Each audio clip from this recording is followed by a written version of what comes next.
연결해 볼게요. 41쪽.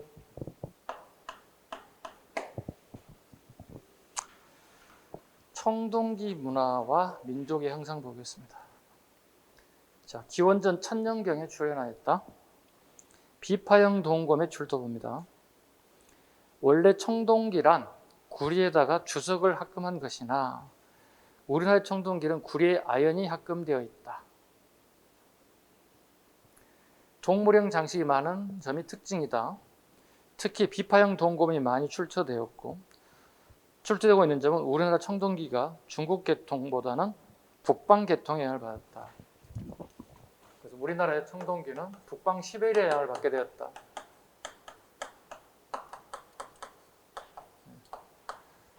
되게 애매모호하죠. 북방 시베리아. 몽골과 러시아 경계를 얘기해요. 북방 시베리아라고 하는 것은 되게 추운 지역이죠. 그래서 중국의 청동기는 구리의 주석이에요. 우리는 구리의 아연이에요. 그러니까 그 청동기의 성분을 분석해 보면 중국의 청동기와 우리 청동기는 자체가 다르다는 걸 의미해요. 근데 살짝 바꾼단 말이에요. 출제자들이. 원래 우리 청동기는 구리에 아연을 이렇게 할거나 했다 틀리다는 거야. 중국계 구리와 주석, 우리는 구리와 아연이라는 것 딱 잡으면 되겠어요. 벼의 집에 갑니다. 벼. 여주 호남리, 부여 송곡리. 드디어 벼가 제작되기 시작합니다. 여주 호남리 꼭 잡으셔야 됩니다. 여주 호남리, 부여 송곡리. 요거 할 때 제가 자주 하는 얘기 중에 하나가 우리가 요즘에는 뭐 쌀집 또는 마트보다는 인터넷으로 쌀을 주문해서 많이 먹죠, 우리가. 그죠? 롯데마트, 이마트 가게 되면 여주 쌀이 되게 가격이 비싸요. 일반 가격 쌀에 비해서 10,000원, 15,000원 정도 비싸요. 가장 좋은 방법은 청동기에 쌀 농사가 시작되는데 이 쌀을 먼저 먹어야 여러분들이 오랫동안 기억을 할 수 있어. 그래서 엄마하고 마트 갈 때 엄마는 여기 4만 원짜리 사려고 해. 여러분 가서 이거 옆에 거 5만 5천원짜리 먹자고 하면 고집을 부려.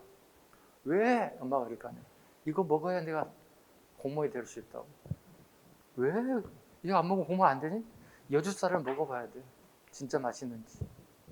재밌는 일화가 있어. 비하인드 뉴스 스토리가 있어요. 조선시대 왕들이 여주 쌀을 납품을 받아서 먹었어요. 지금 왕실에서 납품받는 쌀이 되게 맛있는 쌀인 거예요. 우리가 쌀밥 맛있는 거 있어요. 진짜 맛있는 거 있어요. 보통 정도의 쌀 가격의 쌀을 먹으면 그냥 쌀밥이다 생각하는데 진짜 맛있는 쌀이 이런 쌀들이에요. 그래서 납품을 받아서 궁궐의 사람들은 먹었던 거예요. 근데 보니까 좀 아깝거든. 그래서 궁궐에서 여주 지역을 다 매입을 해버렸어. 그 여주 쌀 올 전부 다 전량 궁궐로 납품하게끔 만들었어요. 그만큼 여주 쌀이 물론 이천 쌀이 맛있다고 해요. 이천 분들은요. 또 다른 동네 자기 동네 끓이 맛있다고 얘기해요. 또 강화도 사면 강화도의 간척지 쌀이 또 맛있다고 얘기해요. 근데 비교해 보면은 선생님이 비교해 봤거든요. 이게 맛있는 것 같아요. 여주 흔암리, 부여 송곡리가 쌀 농사로서요 아주 유명한 유적지이기도 하다. 자, 계급사회 형성갑니다. 계급은 아까 얘기했다시피 청동기부터 시작된다고 했죠. 잉여 농산물이 생기면서 당연히 청동기 문화가 들어오기 시작한다. 계급사회 출현 보겠습니다. 대표적인 돌널 무덤과 고인돌에서 발견되는 뼘목걸이가 반영되었다. 보통 우리 고인돌이 이제 우리가 가장 청동기를 대표하는 계급사회의 전형적인 모습이죠. 네, 고인돌이 있습니다. 볼까요? 돌널 무덤부터 가겠습니다. 시베리아 계통의 묘제로 한반도 전반에 걸쳐 분포했다. 시베리아 밑줄을 그으시고요. 시베리아. 북방 시베리아의 문화가 무덤도 우리나라에 들어오더라. 지하의 판석으로 상자 모양의 석관을 만들고 시체를 매장하였다. 봐. 땅을 이렇게 팠을 거예요. 이렇게. 여기 지평을 이렇게 팠을 거란 얘기 이렇게. 그리고 이게 석관이에요. 나무 관이에요. 쉽게 얘기해서. 아니, 돌로 만든 관이에요. 돌로 만든 관에서 석관이라고 부르는 거예요. 석관. 지하에 판석으로 상자모의 석관을 만들고 시체를 매장하였다. 이게 청동기 거죠. 이건 북방 시베리아의 문화가 그대로 들어왔다는 거예요. 북방 시베리아 쪽의 무덤을 발굴해 보면 무덤의 규모가 상상을 초월할 정도로 커요. 그리고 엄청난 양의 돌을 많이 사용하게 돼요. 그래서 꼭 기억하실 것, 돌을 많이 사용하는 무덤들은 거의 대부분 북방 시베리아 무덤에 영향을 받았다 보시면 돼요. 고인돌 보겠습니다. 청동시 대표적인 개인 분묘로 한강을 중심으로 한강 이북 쪽은 북방식, 인천도 북방식, 강화도에 가면 탁자식 고인돌이 있어요. 가서 한 번쯤 보셨을 거라 생각합니다. 아마 꼬맹이 때쯤 됐을 때 여러분들이. 그 다음에 남쪽, 한강 남쪽으로는 남방식, 즉 바둑판식이라고 합니다. 자, 밑에 그림만 봐주세요. 그 밑에 있는 큰 돌을 받치고 있는 것을 우리는 겜돌이라고 불러요. 겜돌이 커지면 북방식. 오케이? 그럼 겜돌이 짧죠? 바둑판처럼. 그죠? 이렇게 되면 남방식이라고 불러요. 그 다음에 개석식 봐봐요. 밑에 그림 봐봐요. 돌을 겜돌로 그냥 땅에다 바로 넣는 거예요. 그 밑에가 바로 무덤인 거예요. 이걸 개석식이라고 불러요. 참고로 이 세 개의 종류를 보면 가장 많은 것은 고인돌 형태 중에서 개석식이에요. 대략 70% 정도를 갖다가 개석식이 차지하고 있어요. 오케이? 특히 한강 이남쪽, 충청, 경상, 전라 지역의 고인돌들은 거의 대부분이 개석식이에요. 거의 개석식이 가까워요. 족장의 무덤이며 계급 발생을 엿볼 수 있다. 예, 무덤을 통해서 계급 사임을 엿볼 수 있다. 계급 사임 엿볼 수 있다. 이런 정도의 지금 강화도에 있는 탁자식 고인돌 정도 하나를 만들려면 동원 인원이 대략 한 3,000명에서 5,000명 정도 추산을 해요. 그러니까 큰 돌을 이동시켜서 거기에 여기까지 똑같은 방식으로 노는 데까지는 꽤 시간이 많이 필요할 거고 노동력이 엄청나게 많이 소요됐을 것이라는 겁니다. 돌무지 무덤, 적석총입니다. 흙 대신에 돌로 봉분을 쌓아서 만든 분묘로서 석총이라고 합니다. 돌을 무대기로 쌓았다는 뜻이에요. 땅을 파고 난 다음에 시신을 이렇게 안치할 거거든. 이렇게. 그러고 난 다음에 무덤을 이렇게 돌을 무대기로 막 쌓았다는 거예요. 이런 식으로.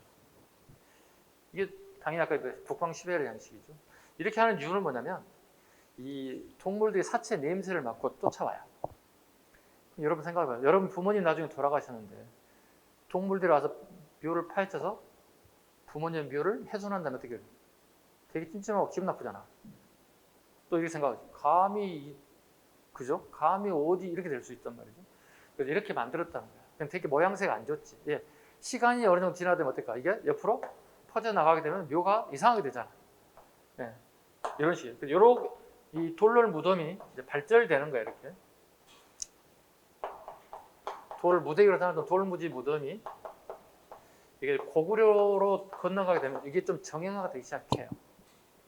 요즘 말로 좀 피라미드 형식으로 된단 말이에요. 이렇게. 이게 발전된다고. 피라미드 양식으로. 피라미드의 형태를 띠기 시작해요. 그래서 계단식 돌무지 무덤이 만들어지는 거예요.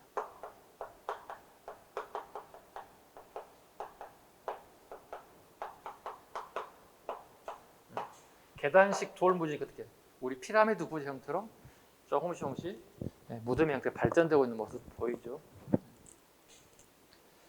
3번 갑니다. 잉여 생산물의 축척과 사적 소유로 인해 빈부의 차이와 노예가 발생하였음을 알 수 있다. 페이지 넘겨보겠습니다.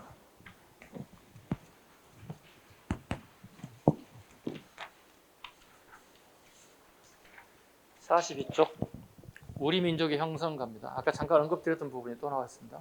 배경 구석기 시대부터 사람들이 살았으나 신석기 시대에 한반도에 들어온 주민이 우리 민족의 토대를 형성하였다.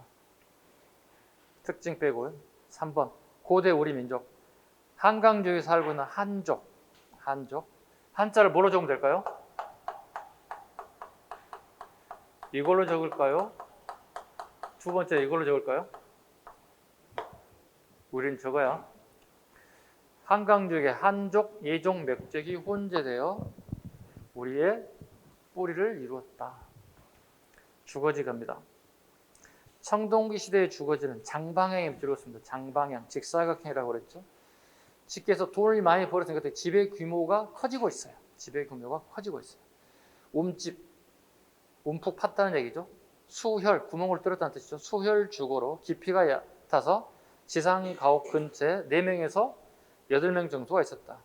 화덕은 한쪽 벽면으로 옮겨지고 저장구동이 요즘 냉장고예요. 냉장고가 따로 설치되거나 한쪽 벽면으로 돌출되었다. 아까 잠깐 언급드렸어요.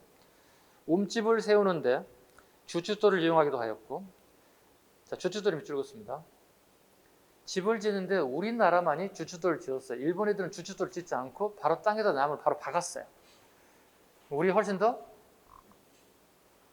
뭐라고 얘기할까요? 일본 애보다 뛰어난 건축 문화를 가졌다고 얘기할 수 있다는 거예요. 그래서 이걸 자꾸 적는 이유가 이거예요. 주춧돌. 한자로는 초석이라고도 불러요. 보통 우리가 초석을 닦는다 이런 얘기 많이 쓰잖아요. 집 찍을 때 밑에 한옥 건물 보시면 이렇게 나무로 이렇게 기초를 세우잖아요. 땅에다가.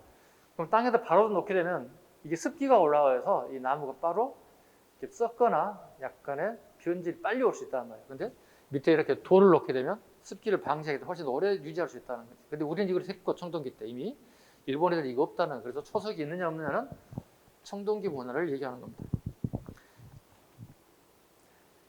농경생활의 영향을 배산임수에 밑줄 긋습니다. 배산임수 칠합구조를 가지고 있다. 등 배자야. 사람이 살고 있는 등 뒤에는 산이 있다는 거야. 등 배자니까. 사람이 이렇게 살기 시작했다는 거야. 이렇게 살고 있고 앞에 이렇게 물이 흐르는 구조, 이런 구조를 배산임수구조라 불러요. 이게 풍수지리의 가장 기본이에요. 우리 혹시 시골에 이렇게 갈 일이 있으면 가보시면 거의 대부분 이런 집 구조를 가지고 있어요. 집이 이런 경우가 우리 언덕에 있다 해서 구릉지에 짓는다. 언덕 구자를 써요. 구릉지에다가 집을 짓기 시작한다. 청동기 시대는. 신석기는 어디에 지었어? 신석기는 먹이가 가장 구하기 좋은, 네. 신석기들이 여기야. 신석기들이 먹이 활동을 되게 좋지. 근데 가장 문제점이 뭐냐면 안전 문제가 있다는 거야. 우리 지금 좀 있으면 태풍 올라올 거 아니에요. 7월 달에, 그죠? 태풍 한 7, 8건 지나갈 텐데 이거 잘못하면 어떻게 해? 밤새 안녕할 수 있다고. 잠자는데 자기도 모르고 쓸려나고 죽어버린, 자기도 모르는 사람 죽어 있는 거야. 그럼 이 사람의 가장 큰 고민거리가 뭐예요? 안전이 우선 담보돼야 된다는 생각을 하겠지. 그래서 점차 사람들이 이렇게 이동하기 시작한다는 거야. 이렇게. 이게 배산임수구조를 가지고 있어요. 이해 가셨죠? 근데 하나 오해의 소지가 있어서 하나 봅니다. 문제 풀이할 때 이제 배산임수구조는 기본적으로 풍수지리의 기본이에요. 그럼 시험 문제 이렇게 나올 거야. 하나 봐봐. 내가 물어볼 테니까 OX 대답 좀 해줘봐요. 청동기 시대의 집 구조는 배산임수 구조를 취하고 있습니다. 이는 곧 풍수지리를 지키기 위함입니다. 또는 풍수지리를 응용했기 때문입니다. O입니까? X인가 물어봅니다. 제가. O 같아요? X 같아요? O 손 들어주세요.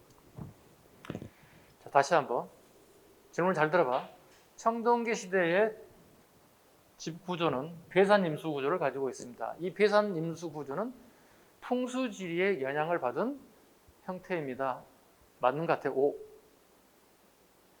틀린 것 같습니다. 손 안 든 사람 뭐야? A라 모르겠다?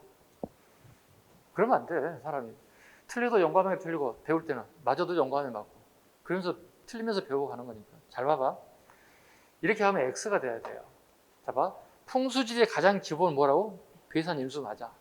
근데 청동기 시대에 풍수지리는 안 들어와. 우리나라에 신라 하대 풍수지리가 들어오기 때문에 이 시기에 배산임수는 풍수지리 영향을 받았다. 이건 틀린 지문이 되는 거야.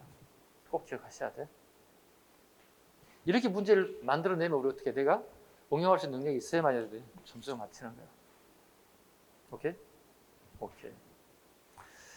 자, 밑에 집안 봅니다. 그림이 좀 칼라로 나왔으면 좋았을 텐데 아직 책이 안 나와서 흑백이 되어 있습니다. 청동기 시대의 집터, 대구 수성구 상동 봐보실까요? 집터를 위에서 하늘에 찍은 거잖아요. 이렇게. 네. 구멍이 뻥뻥 뚫려 있잖아요. 네. 몸집이니까. 규모가 다양해요. 밑에 적어놓은 규모가 다양하다 적어놓으세요. 규모가 다양하다. 집 사이즈가 다양하다는 얘기 뭐야? 빈부격차가 등장했다는 얘기지. 오른쪽 부여 성국리 유적지 목책 볼까요? 좌측에 보면 구멍이 뻥뻥뻥뻥 뚫려 있죠. 사이드 쪽에, 그지? 예, 이게 뭐예요? 목책을 두른 거예요. 자, 볼까요? 직구조 이렇게 있다면 여기는 A라고 하는 부족들이 사는 집단 거주지야. 그리고 여기는 물을 채웠어요. 가득. 이걸 한호라고 불러. 그 다음에 이렇게 구멍 뚫려 있지, 이렇게. 여기는 목책을 세우는 것이야. 우리 가끔 그 교통 차선할 때 경찰들이 어떻게 노란색, 까만색 이렇게 칠해가지고 쫙 이렇게 통에 못하게 만들지. 자, 그럼 이걸 나무로 깎아봐. 나무를 뼈 쪽에 깎아봐. 그 이쪽 구멍에다 하나씩 박아봐봐. 여기 상대가 들어왔을 때 뼈 조각에 박게 되면 얘들이 넘어오기 어렵다는 거지. 상대의 적을 방어하는 수단이라고 보시면 돼요. 마찬가지. 자, 저기 이렇게 방향으로 온다면 어떻게 해요? 여기가 물이 고여 있다면 어떻게 해요? 바로 들어오기가 어렵지. 왜? 물의 넓이와 깊이를 보고 이동해야지. 무작정 넘어갔다가는 내 생명 날아갈 수가 있잖아요. 이건 뭐예요? 방어 시설이에요. 즉 청동기가 되면은 권력이 생기게 되면서 자기 부족을 보호할 목적으로 물을 채운다든가 나무를 날카롭게 깎아서 보호 시설을 만든다든가. 이게 대표적인 청동기 시설물이에요. 시험에 잘 나와, 두 개 다 잘 나오는 거예요. 한능검 우리 공무원 시험에 되게 잘 나오는 그림 중에 하나예요. 아쉽게 흑백이긴 하지만 잘 나오는 부분 중에 하나이다. 자, 밑에 집 구조를 제가 형태를 쭉 이렇게 박스로 하나 만들어 봤어요. 그 구석기를 안 들어가는 이유는 뭘까요? 구석기는 우리가 알다시피 집이 없잖아요. 그럼 여러분들 하나 만들면 돼요. 옆에다 자치기 하나 잡아봐. 이렇게 박스로 만들어봐, 여러분들이. 자치가 똑같이 옆으로 뾰족하게 만들면 돼, 사각형으로. 네. 자, 봐볼까요? 여러분들 구석기 적으면 돼요. 위에다가 구석기 적고. 자, 보면 돼요. 자, 구석기는 주거지가 어딘지를 우리가 이미 설명드렸죠? 응? 세 군데 정도 봐요. 첫 번째 어디라고 했지? 오다 가다 걸리는 거, 동굴. 그 다음에 바위 그늘. 저녁에 잠들었는데 동굴도 없고 바위 그늘도 없어. 그럼 우리가 잠들 때 가장 취약하다고 그랬잖아. 그럼 어떻게? 이슬도 막아야 되고 짐승들로부터 보호를 해야 되겠죠. 막집을 지어서 산다는 거예요. 그래서 집의 형태는 구조는 이런 게 없다고 여기는. 구석기는 집의 형태는 뭐 이런 거 없어. 형태, 구조, 규모가 없다. 그래서 여기서 딱 적으면 돼. 밑줄 딱. 그 밑에서 쭉 적으면 된다고. 집 구조가 동굴, 바위 그늘, 막집이에요. 자, 신석기 넘어갑니다. 원형과 방향이다. 자, 이게 그림 그려주면 여러분 훨씬 더 편할 것 같아서 한번 그려보죠. 지표면이라고 이렇게. 지표면이요. 그래서 한번 파볼게요. 이렇게 봤다고. 그리고 이렇게 커다란 나뭇가지를 놓겠죠. 그렇죠? 그리고 여기다가 입구를 만든다. 이렇게 입구를 만든다. 그리고 여기에 화덕. 그 다음에 사람이 이렇게 옹기종기 모여있다. 이게 뭐야? 정사각형, 직사각형이에요? 정사각형이잖아요. 그 다음에 이 모서리부를 좀 깎아볼까요? 둥글처럼 이렇게. 이건 뭐라 되죠? 방형이라고 그러죠. 방형. 이렇게 둥그스름한 형태, 방형이라고. 이게 신석기죠.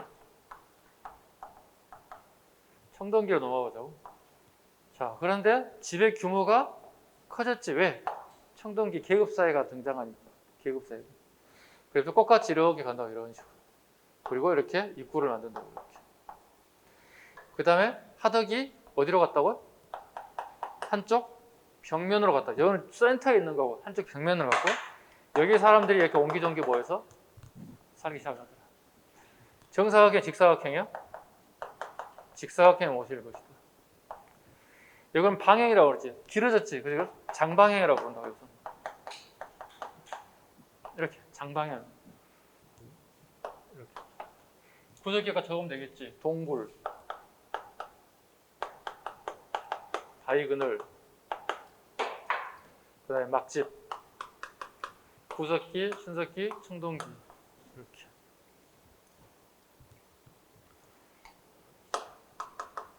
철기 볼까요? 봐요.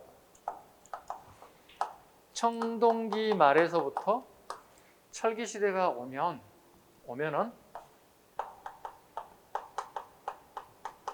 지상 가옥이 등장하기 시작해요.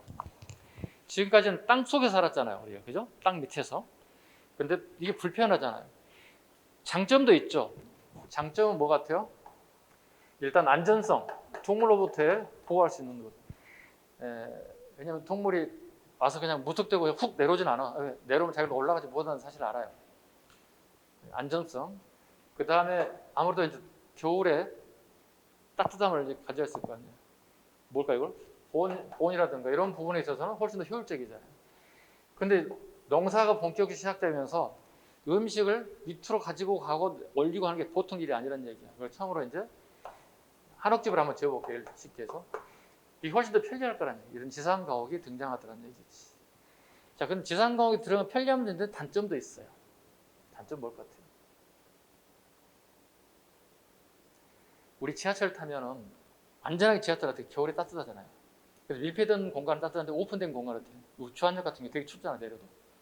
그치? 뭐야 이게? 난방의 문제가 발생할 수 있어. 지상 가옥으로 나오게 돼요. 우리 단독주택, 우리 아파트 봐봐요.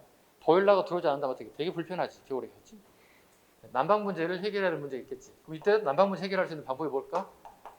처음으로 설계 시대 본격적으로 구들이 등장하는 거야. 구들이. 물론 신석기에 일부 구들이 나오긴 합니다만 본격적으로 구들장이 등장한 것은 설계 시대부터 등장하기 시작하는 거야. 쉽게 우리 집을 짓고 밑에다가 돌을 깔고 돌 밑으로 불을 떼어서 돌을 데펴서 돌을 따뜻하게 해서 하루 종일 따뜻하게 만드는 거지. 이걸 구들이라고 하죠. 구들장이라고 하죠. 요즘 보기 참 어렵죠. 진짜 깡촌, 요즘 같은 시골 깡촌 가면 이게 있을까 말까 할 정도로 우리가 많은 주거 문화가 변화가 왔죠. 보기 어려울 정도입니다. 우리가 시골 가더라도 진짜 깡촌 들어가야 거의 대부분 다 요즘 현대식으로 보일러식으로 바뀌어가지고요. 되게 쉽진 않아요, 찾기가요. 이렇게 변화가 왔다. 글로 하는 것보다 그림으로 가니까 훨씬 더 편해졌죠. 도구 가겠습니다. 43쪽.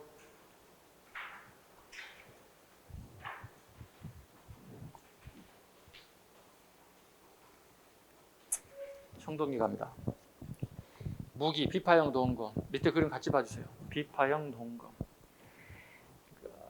비파 모양의 악기처럼 돼 있다 해서 비파형 도움검. 그 다음에 제기. 제사용 그릇을 제기라고 부릅니다. 그 다음에 거친 무늬 거울. 거친 무늬 거울. 자, 보시죠. 거친 무늬 거울을 이렇게 합니다. 조문경이라고 불러요. 거친 무늬 거울을 조문경이라고 합니다. 지금 여기 조문경 있나 한번 보겠습니다. 조문경이 여기 지금 안 들어가 있습니다. 선생님 그리죠, 그냥 이렇게.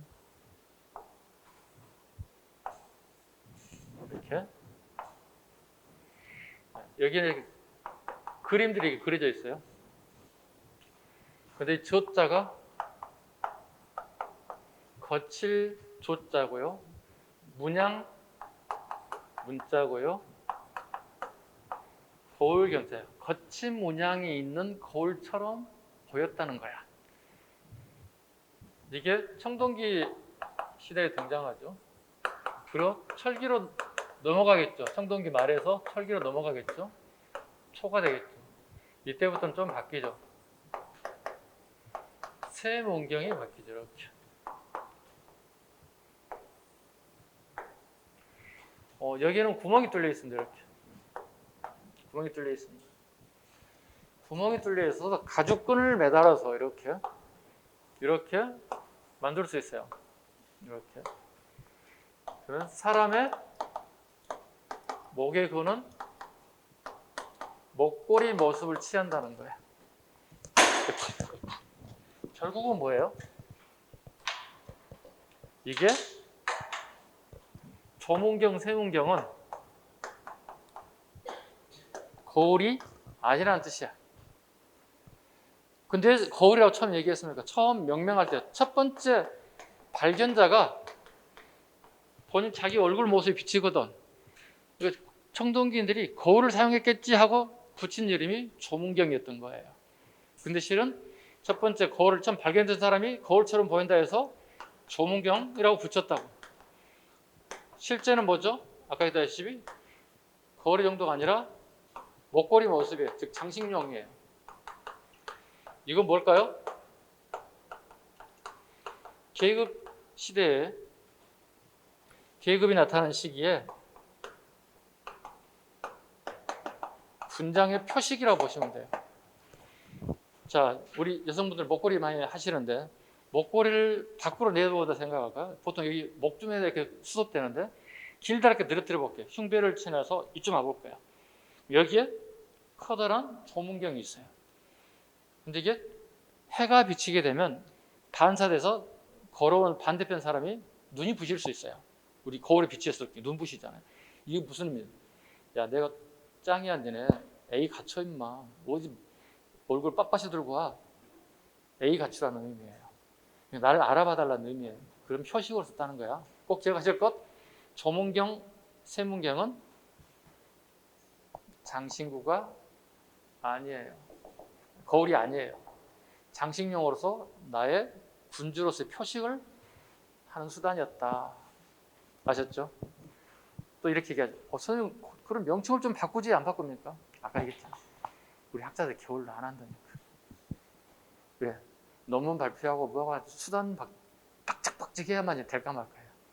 아까 내가 얘기했잖아요. 도기도 지금 안 바꾸고 있잖아요. 그죠? 토기하기 자기 붙이면 토자기가 되잖아. 그래서 우리는 도자기라고 얘기하잖아. 이게 되게 모순이잖아. 그죠? 도자기 맞잖아. 토자기라고 하지 않잖아, 우리가. 박물관 가봐. 도기관 있고 자기관이 있단 말이야. 토기관, 자기관 하지 않아. 도기관, 자기관. 구분하셨겠죠, 여러분들 저거 같으니까. 도기관은 온도를 몇 도에서 군다고요? 도기는? 노지에서 맥심 해봐야 350, 400밖에 안 된다고. 강도가 약해요? 강해요? 약하잖아요. 대신에 밀폐된 공간에서 가만히서 굽는 거 어떻게 해요? 1200, 1300, 1400 올라가잖아. 이걸 뭐라 부른다? 자기라고 부른다고. 그러니까 오늘 이런 내용을 처음 듣는 사람도 있어. 와, 도기가 자기를 처음 알았어요, 선생님. 이런 분들 되게 많아요. 왜? 학교 선생님들 이런 거 안 가르쳐줘. 왜? 지가 모르니까. 모르는 걸 지가 어떻게 가르쳐? 그렇잖아.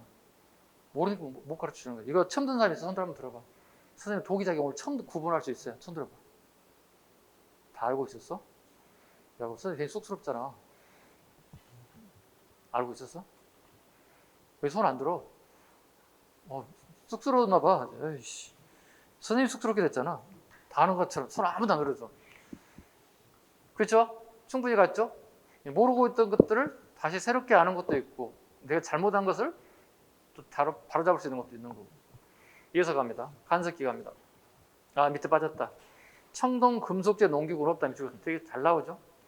주로 무기라든가 장신구로 썼지 농기구는 없어요. 네, 농기구는 없어요. 농기구 한번 봐보자. 또 정리해 줄게.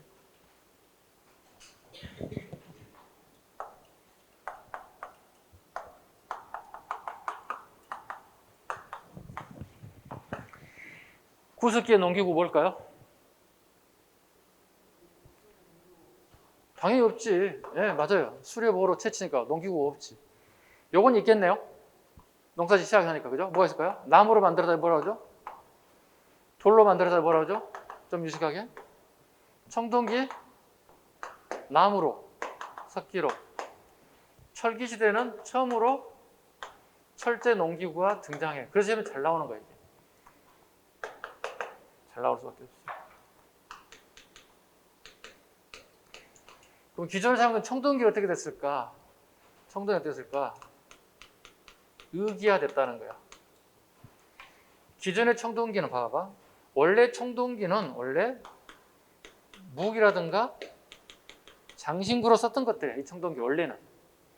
그런데 두 번째, 의기화됐다는 뜻이야. 의기화.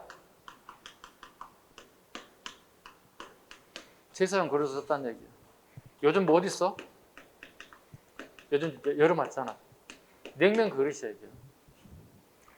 원래 냉면 그릇이 원래 용도가 뭐였다고? 무기라든가 장신구 용도였다고 쉽게 얘기해서. 근데 철제 농기구가 등장하니까 의미가 없어졌어. 싸워서 승리할 수 없으니까 강도가 달라지니까 의기화됐다는 얘기는 제사용 도구로 상태가 변질되기 시작했다. 그러면 철제 농기구를 생산했을 때, 철제 농기구를 농사를 지었을 경우에 농민들이 짓는 생산량은 증가할까요? 감소할까요? 당연히 증가하죠. 웃기지도 않게 이런 문제가 나온다는 거야. 웃기지도 않게 이런 게 나온다고. 절대 틀리면 안 돼. 상식으로도 풀 수 있는 문제들이에요.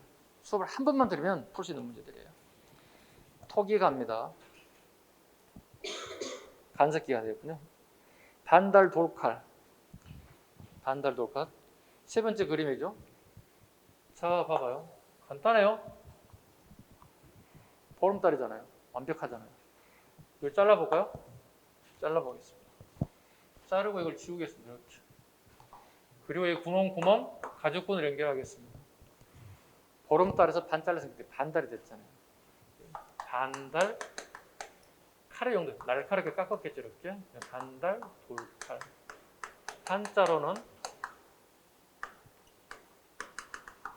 반월형 속도라 부르죠. 자, 이건 주로 어디에 쓸까요? 교수학할 때. 그러니까 반월형 속도, 즉 반달 돌칼이 나오면 무조건 변형사와 밀접한 관련이 있다. 꼭 적어놓으세요. 반달 돌칼 나오면 무조건 뭐다? 변형사다. 별을 피해야 되니까요. 지금이야 뭐 농기구가 있어서 발달돼서 농기구가 별을 다 수확을 하죠. 예전에는 이렇게 칼로 일일이 곡식을 다 잘랐다는 거예요. 홈자기, 유구석부라고 합니다. 땅을 가는 데 쓰는 농기구이다. 유구석부. 그 부자가 한자로 도끼 부자입니다. 써놓으세요. 도끼의 도끼를 닮았다. 도끼 부자라고. 도끼의 역할이다. 땅을 파는 기능이다. 그 다음에 바퀴날 도끼. 밑에 그림도 보시면 그 마찬가지 한상석부라죠. 환이란 건 둥글 한자야. 밑에 두 번째 동그란 거 있죠. 둥글게 생겼던 것인데 돌로 만든 도끼란 뜻이야. 이것도 마찬가지로 도끼의 기능이다. 땅을 파는 기능이다. 홈자기, 그 다음에 바퀴날도 전부 다 농기구로 썼다. 토기 갑니다. 민무늬 토기. 민무늬 토기. 아까 이름 민무늬 하나 나왔었죠. 이름 민무늬라고 어느 시대라고 얘기했습니까? 신석기. 이름 민무늬, 신석기. 민무늬는 청동기. 이거 시험에 너무너무 많이 나옵니다. 여러분들 힘들게 만듭니다. 분명히 수업 시간에 내가 다 이해했어요.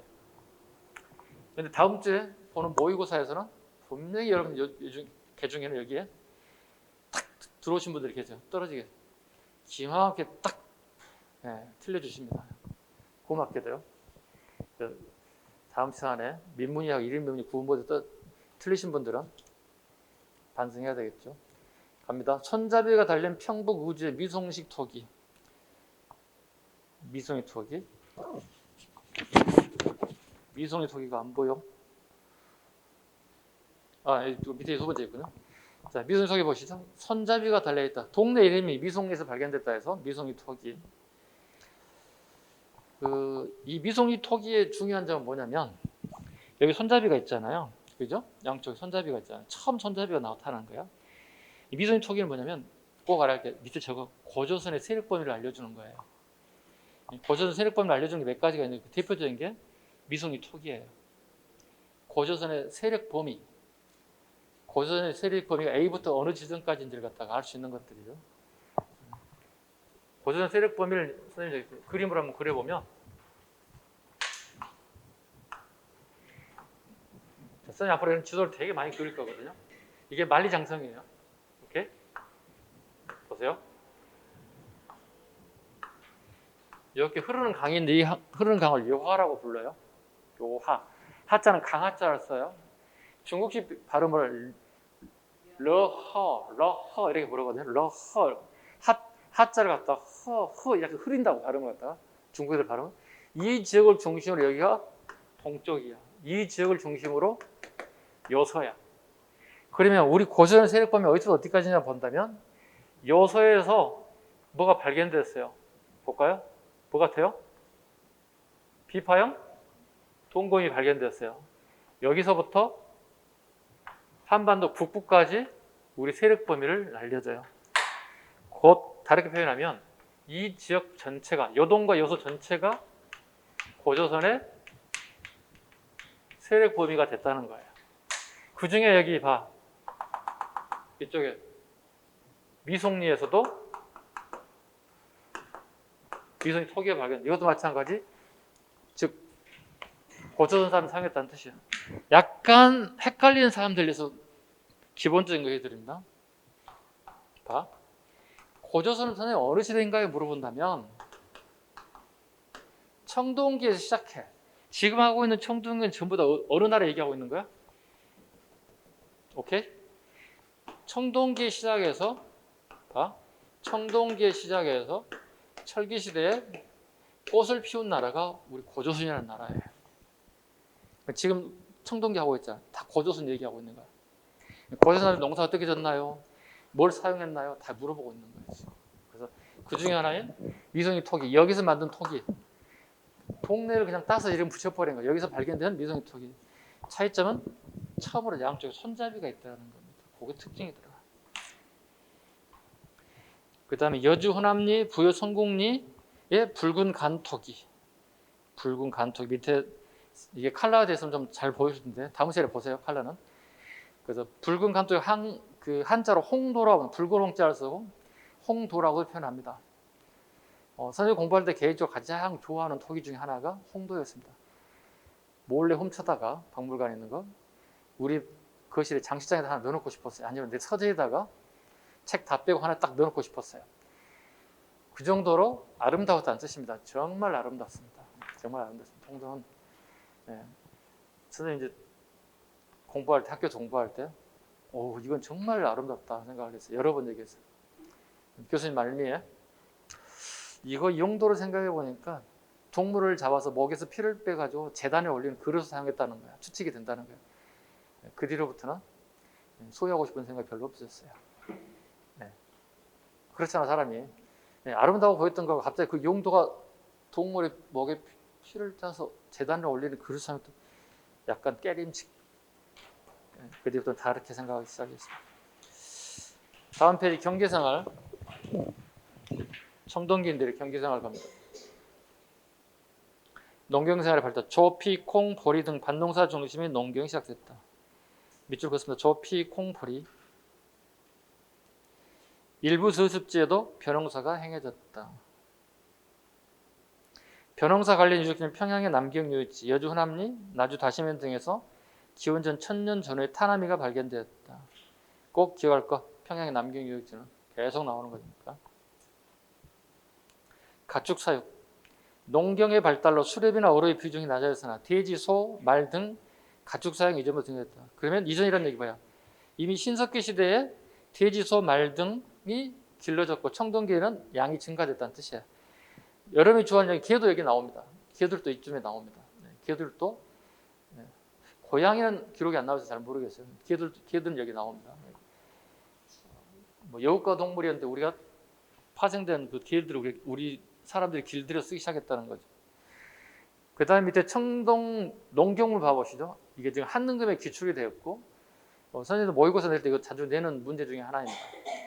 자, 칼라면 참 좋았을 텐데 농경문 청동기 대전에 출토됐고 밭을 갈고 있는 모습이 새겨진 모습입니다. 그 선생님 봐주세요. 이 청동문에서 오른쪽 부분이 여기 있죠. 여기에 이제 쟁기를 이용해서 밭을 가는 모습이 그려져 있어요. 이걸 학대했더니 이렇게 보였어요. 이 부분을 학대했어요. 이 부분만. 그랬더니 남자가 나체로 쟁기를 사용해서 밭을 가는 모습, 곡식을 뿌리기 위한 예비 과정이라 봐야 되겠죠. 핵심은 여기 나신인데 여기 남성의 성기가 보여요. 자세히 안 봐도 돼요. 자세히 보려고 하지 마.